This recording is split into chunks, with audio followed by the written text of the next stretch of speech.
Kenapa Awi? Pertama ada 7-8 sutradara yang mau buat film ini, belum pernah dikejar sampai segitunya on a non-franchise. Awi ini punya track record dari Danur, Universe, dari 123 ASI, dia tahulah membuat horror.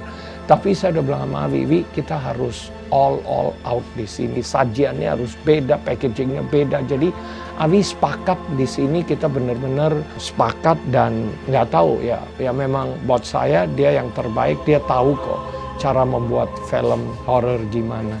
Dan saya kira di tangan Awi bakal beda. Didirect sama Mas Awi ini pertama kalinya sih buat aku. Dengan cara Mas Awi ketika reading itu adalah workshop juga bersamaan. Jadi ketika reading kita juga mempraktekkan scene-nya lalu direkam sehingga gambaran kondisi yang nanti kita bakal kayak gimana itu tuh ketika ya tadi misalnya dengan cuaca seperti ini sore-sore udah sangat tight bakal hujan gitu.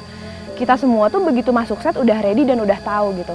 Kalau Om Awi itu tipe sutradara yang terlalu membebaskan pemain gitu. Jadi kita tuh bisa banyak improv juga di sini, terus banyak inisiatif gitu. Jadi ya pokoknya dia ngebebasin pemain aja sih gitu, nggak terlalu nuntut pemain harus gimana gitu. Jadi pusing kan pastinya kan. Jadi ya baik sih.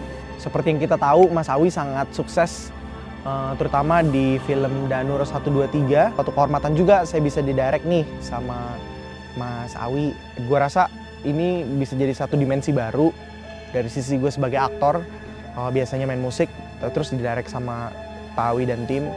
Ini bisa membuka perspektif gue lebih lagi sebagai aktor lah. Yang tadinya mungkin gini main film pertama, oke. Main film kedua lebih luas lagi dan ya bisa banyak belajar gitu. Jadi satu kehormatan juga. Terima kasih.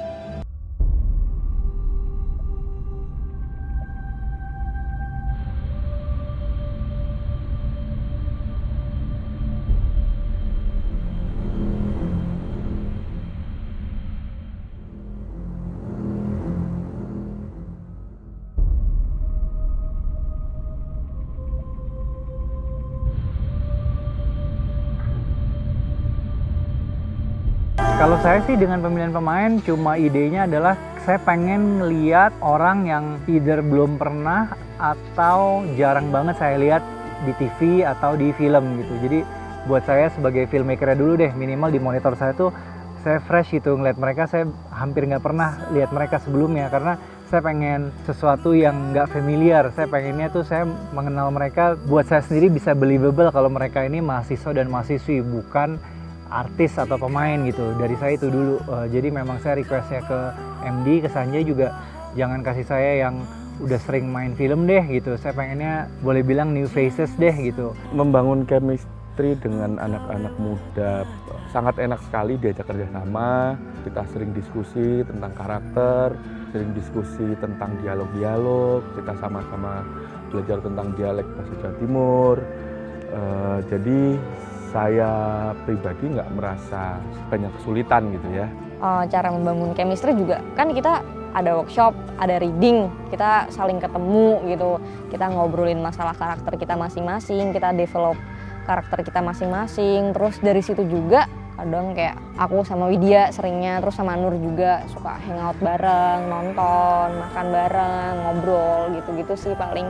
Gue terapkan di sisi sosiologis dan psikologis si Bima terhadap karakter lain seperti Nur, seperti Wahyu, Ayu, terus juga Anton, Widya, dan ya berjalannya waktu chemistry itu akhirnya kebangun. Tapi gue memulai ini itu bukan dari awal syuting tapi dari awal reading. Ada beberapa pemain yang sebenarnya sudah pernah satu project, yaitu seperti Tisa Biani, Megantara, sama Adinda Thomas itu sudah pernah satu project, jadi wes kenal gitu loh, bercanda-bercanda, gitar-gitaran, jadi wes cair, di hotel pun sering nongkrong bareng, jadi gitu aja sih bangun chemistry-nya.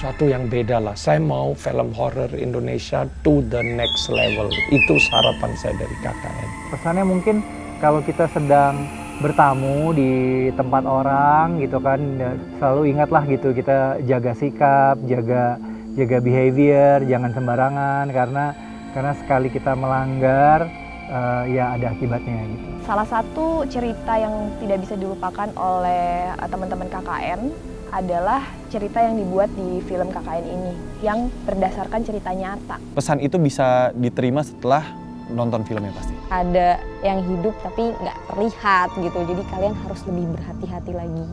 Harapannya juga sih bisa menjadi inspirasi buat yang nonton. Jadi pasti penasaran kan kalau misalkan di novel tuh punya imajinasi sendiri, sekarang bagaimana sih kalau misalkan difilmkan dan jadi gambar.